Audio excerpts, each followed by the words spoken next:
Hey everyone, welcome to our channel. If you're watching this video, you have probably already encountered an unwelcomed guest that is bed bug. These are tiny little pesky insects reddish brown in color that feed on human blood typically when we're asleep. Bed bugs can be extremely bothersome, hiding in the nooks, corners, cracks and baseboards of your house, giving you itchy bites.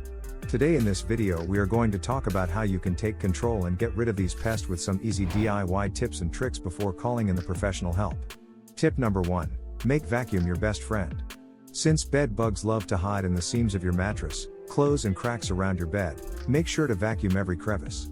And don't forget the flooring and furniture. Tip number 2. Bed bugs hate high temperatures. So you can throw in your infested fabric into the dryer at high heat for 30 minutes to kill the bugs, eggs and larvae.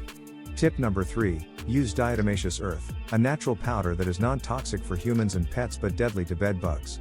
You can sprinkle it around infested areas and leave it for a few days before vacuuming. Now, while the DIY tips may be effective for minor infestations, they do not always solve the problem in case of a large-scale infestation. If you've already tried and tested the above tips yet seen no results, it's time to call the experts from ASM Pest Control. Call us now and get rid of these nasty pests.